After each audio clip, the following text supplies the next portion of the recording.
Boa noite, terça-feira, 12 de abril. Hoje a gente fala sobre alimentação adequada na infância com a nutricionista Suzana Franciscato. Você vai ver que 1/3 das crianças entre 5 e 9 anos está acima do peso no país. Você vai conhecer 2 jovens bauruenses que conseguiram se livrar dos quilos a mais com atividade física. E ainda... surto de gripe suína põe população em alerta. Dentro do ônibus, na sala de aula, como se proteger? A resposta agora no Unesp Notícias.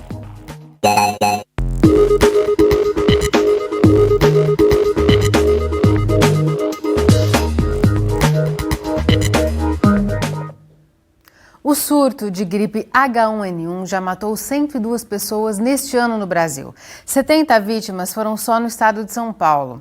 Aqui em Bauru, até o momento, só tem um caso confirmado de infecção pelo vírus. A população está em alerta, principalmente em locais com grande circulação de pessoas. Nós vamos saber como você pode se proteger. Usar o transporte público está na rotina de muitos bauruenses e os ônibus lotados acabam sendo um ambiente favorável à propagação do vírus da gripe. Mas então é preciso parar de usar o transporte coletivo nessa época? Não é bem assim. Existem formas de se prevenir. Antes é preciso saber que as mãos são as principais responsáveis pela contaminação. Por ser uma doença que causa espirros e tosse, as pessoas acham que você pode pegar respirando o ar que saiu de outra pessoa que tem a doença, por exemplo. E não é essa a verdade. Nós dizemos que o vírus da gripe se transmite por contato. Ou seja, você precisa entrar em contato com uma superfície contaminada e trazer esse vírus para dentro de você. Esse é o motivo pelo qual é tão importante que as pessoas mantenham os hábitos de evitar levar a mão contaminada ao seu próprio nariz, à sua própria boca ou coçar os olhos.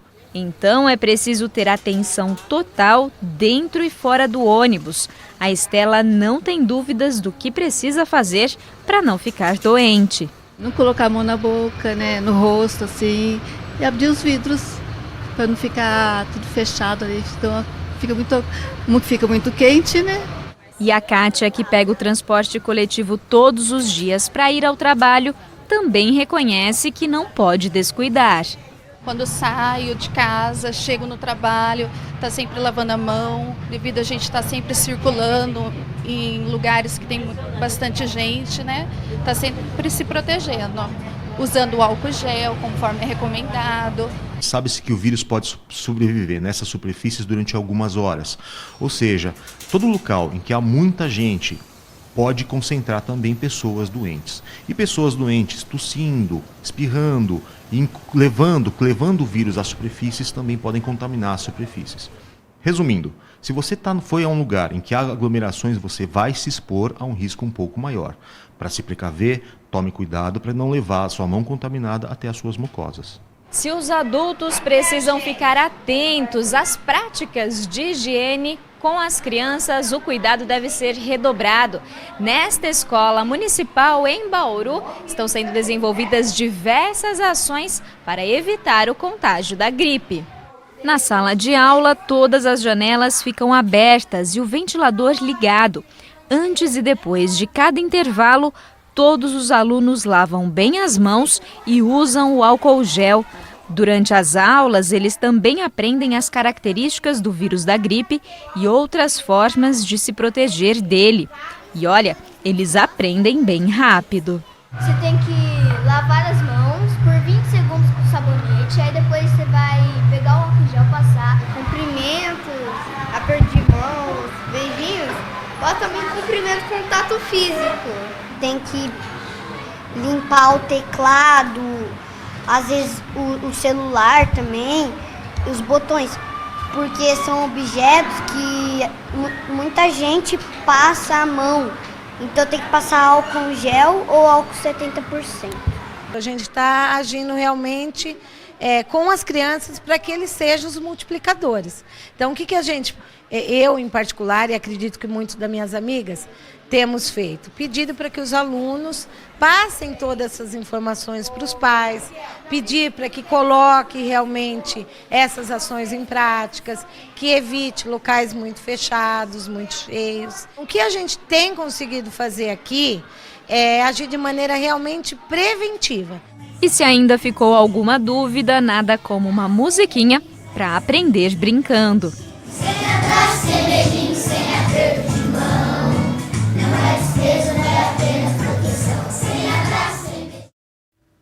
É isso aí. E olha que o clima ainda está colaborando para não aumentar a proliferação do vírus. As temperaturas seguem altas e a umidade do ar ainda não é das mais baixas. Veja os detalhes na previsão do tempo. Agora chove em pontos isolados no sudeste do estado. Nas demais regiões, céu aberto sem previsão de chuva. Nesta quarta-feira, o sol deve predominar, mas podem cair novas pancadas por causa do calor. Para Bauru, não tem previsão de chuvas para os próximos dias. Agora a umidade do ar é de 54%. A velocidade dos ventos é de apenas 1 km por hora. Hoje os termômetros foram dos 21 aos 32 graus. É praticamente a mesma variação prevista para amanhã, mínima de 21 e máxima de 33 graus. A Secretaria de Estado da Cultura anunciou ontem à noite as cidades que vão receber a 10ª edição da Virada Cultural. E Bauru está na lista. A programação passa por aqui nos dias 28 e 29 de maio. E as duas principais atrações musicais já estão definidas. Subirão ao palco do Vitória Régia os músicos Projota e Marcelo Genesi. Ainda na música, Vanderléa, Thiago York e Cláudio Zoli também vão se apresentar. A virada vai oferecer ainda espetáculos de dança, circo e stand-up. Depois do intervalo, a gente traz o exemplo das crianças que perderam peso com uma receita simples: atividade física. A prática de um esporte é uma excelente estratégia para banir o sedentarismo na infância. É daqui a pouco, voltamos num instante só.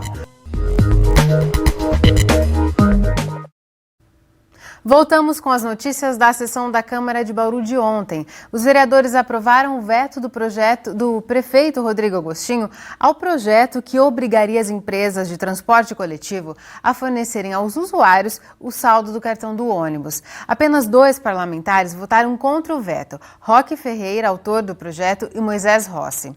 Apesar do texto não ter sido aprovado, a Transurb se comprometeu, em reunião realizada na última quarta-feira na Câmara, a adequar o software da empresa e assim permitir que os usuários consultem o extrato do cartão.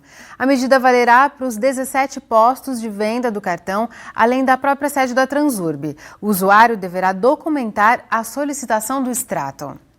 Ainda na sessão de ontem, o vereador Carlão do Gás foi anunciado como o novo líder do prefeito Rodrigo Agostinho na Câmara.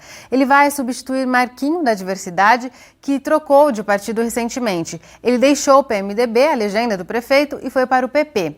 E Rodrigo Agostinho nomeou também nesta segunda-feira a nova secretária de Desenvolvimento Econômico, Turismo e Renda. É a funcionária de carreira Giane de Fátima Vaz. Ela ocupa o cargo deixado por Renato Purini, que retornou à Câmara. Começou nesta segunda-feira em Bauru e vai até amanhã a etapa estadual da 2ª Conferência Nacional de Assistência Técnica e Extensão Rural, a ATER. Representantes de todas as regiões do estado de São Paulo estiveram ontem em Bauru para a abertura da etapa estadual da Conferência Nacional da ATER. Também participaram membros do Ministério do Desenvolvimento Agrário, que promove o evento, e da Superintendência Regional do INCRA em São Paulo, que faz parte da organização. O evento é voltado também para representantes da sociedade civil, como agricultores, familiares, assentados, indígenas e quilombolas. A conferência ajuda a definir estratégias e as ações prioritárias para o desenvolvimento de políticas públicas na área de extensão rural. O assunto agora é saúde. 1/3 das crianças entre 5 e 9 anos no Brasil está acima do peso. O dado é da Secretaria de Direitos Humanos. O primeiro passo para mudar esse índice costuma vir da família da criança, quando recebe a indicação de um médico de que é preciso emagrecer. Nessa fase da vida, inserir um esporte na rotina é uma estratégia que tem tudo para dar certo. Luan já consegue dar as primeiras braçadas na piscina sem a ajuda da prancha. Nem parece que o menino de apenas 5 anos está fazendo aulas de natação há apenas 2 meses. Embora nadar pareça brincadeira de criança, a prática é levada a sério. Enquanto aprende estilos de nado, os pequenos movimentam o corpo todo e reforçam o sistema cardiovascular. Por isso, a natação é considerada um dos esportes mais indicados para crianças com sobrepeso. A família já tem problema de peso e aí a pediatra recomendou o esporte junto com uma alimentação mais saudável para ele poder perder peso. E a gente trouxe na natação e ele gostou bastante. São 2 meses que ele está praticando, você já sentiu alguma diferença? Muita diferença. Ele já tinha uma bermuda, nesse final de semana nós saímos, já tinha uma bermuda que não servia mais, estava até de lado e esse final de semana nós colocamos e serviu bonitinho nele. A Alessandra é a responsável por conduzir os exercícios de Luan e explica por que a natação ajuda a perder peso. Nessa fase, a gente ajuda a trabalhar a coordenação, o cardiorrespiratório. Ela vai estimular o apetite, mas aí é onde entra uma dieta para poder a queima de gordura. A mãe de Ryan também comemora os resultados do filho de 12 anos. Desde que começou a praticar jiu-jitsu, o menino já emagreceu 7 quilos e perdeu 12 centímetros de gordura abdominal. A atividade foi indicada depois que Ryan recebeu o diagnóstico de pré-diabetes. O jiu-jitsu é um esporte de disciplina, né? Então ficou mais fácil essa parte de disciplina em casa também e socialização, né, que eles se veem como um time, então eles são um grupo e eles se ajudam, né?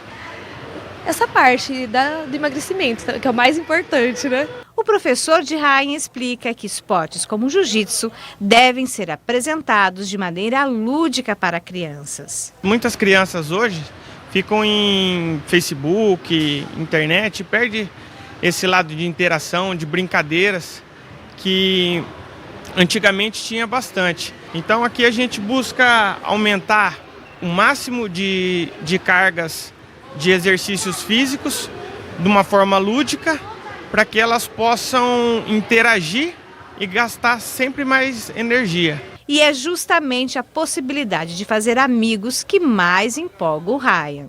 É um pouco cansativo, mas vale a pena ir. Eu conheci os meus amigos, né? Que são gente boa, essas coisas. Luan e Ryan têm em comum a prática regular de uma atividade física. Foi uma recomendação médica após apresentarem sobrepeso, situação cada vez mais comum entre crianças e adolescentes. Segundo a Organização Mundial de Saúde, no mundo já são mais de 40 milhões de crianças até 5 anos que têm obesidade infantil ou excesso de peso. Pesquisa no Brasil indica que 33,5% das crianças entre 5 e 9 anos têm excesso de peso. Entre os adolescentes, esse número passa dos 20%. E os especialistas indicam que o sedentarismo é um dos fatores que explicam esses índices. É uma coisa da sociedade atual, né? Nós somos sedentários, nós não caminhamos mais, a gente vai no supermercado, vai de carro, se a farmácia na esquina a gente vai de carro. Então a gente passa isso, a gente mostra isso para os nossos filhos, que acabam fazendo a mesma coisa. E a nossa função é orientá-los para que eles consigam crescer saudáveis e com menos peso, né? Além da natação e do jiu-jitsu, a caminhada pode ser uma alternativa para incentivar crianças e adolescentes a deixarem o sedentarismo de lado. Se os pais não têm recurso, a melhor coisa é caminhar com seus filhos. Então, sai andando. Vai para a escola caminhando, volta da escola caminhando, vai fazer todas as atividades caminhando. Aí, nesse percurso de caminhar, pode andar de bicicleta, pode jogar bola, pode incentivar. Ocupar as praças, né? Fazer com que a criança brinque. A criança que brinca não é uma criança sedentária. Não fica no celular, nem na internet, nem nada disso, né? E se o começo pode parecer difícil, o Luan comprova que com o tempo a prática pode ser muito prazerosa. Luan, de 0 a 10, o quanto você gosta de fazer natação? Um monte. O que é mais legal na natação? O cachorrinho e o chacalé.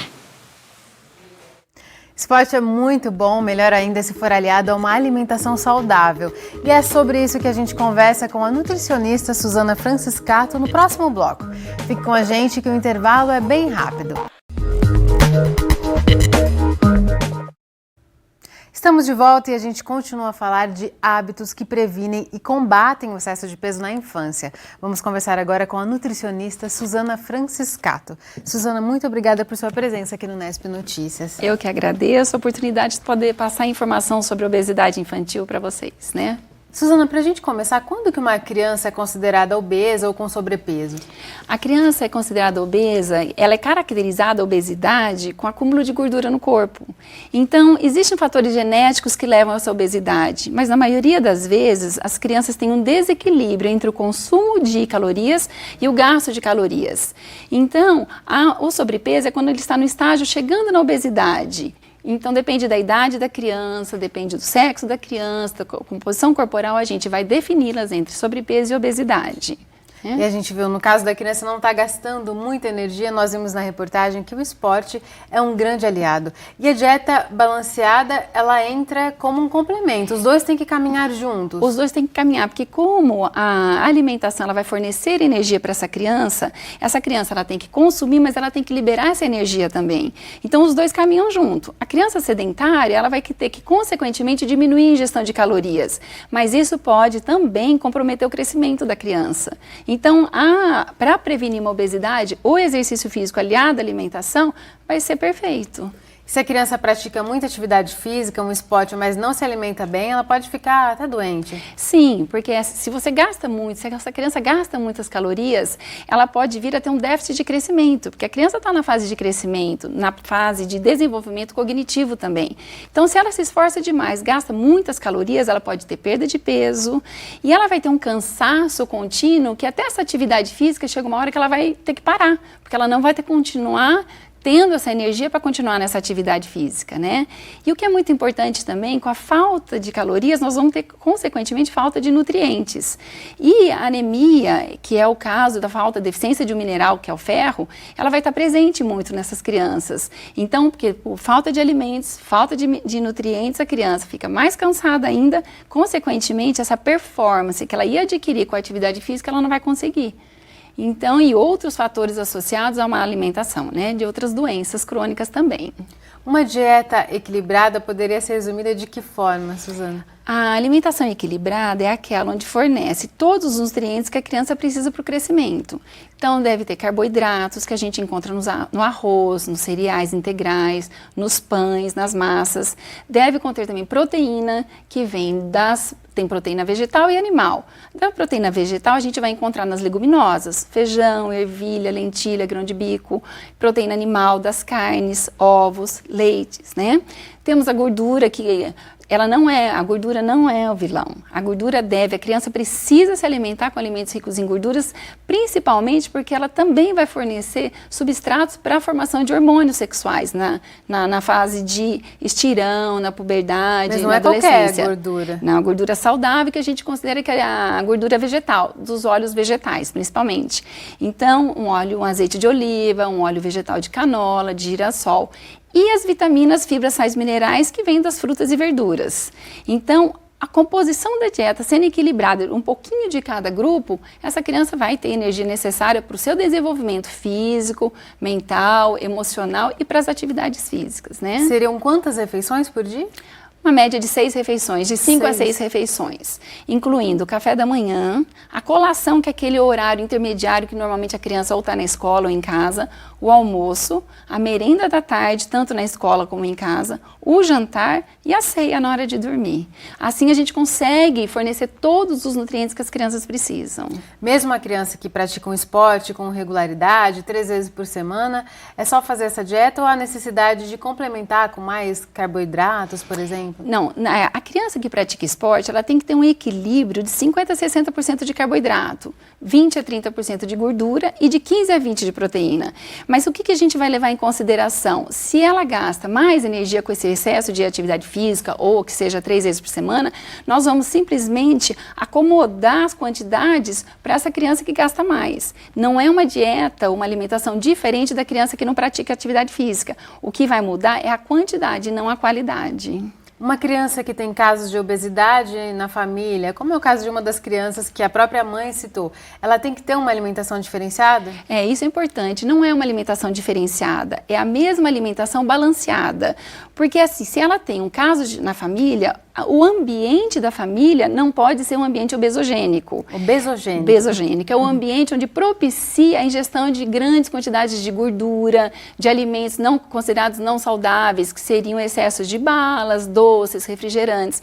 Então, quando a mãe, os pais entram nesse ambiente mais saudável, a criança vai ser criada num ambiente saudável. Então, por mais que ela tenha genética de obesidade, se o ambiente for favorável, ela não ser obesa, essa criança vai crescer uma criança normal, com atividade física e com incentivo de uma alimentação mais saudável. Ainda sobre atividade física, a criança que pratica à noite, ela tem que se alimentar antes ou depois? Bom, como ela tem que ter 6 refeições por dia, ela vai se alimentar nessas 6 refeições. O que nós vamos ter que fazer é acomodar essas refeições para não serem muito perto da atividade física e não muito tarde na hora dela dormir. Então, se ela faz uma atividade entre 8 e 9 da noite, ela vai dormir umas 11 horas da noite, ela vai estar comendo antes, se alimentando 1 hora, 1 hora e meia antes da atividade física, e quando ela chegar em casa, vai ter também a sua refeição, mas uns alimentos mais leves, para que não...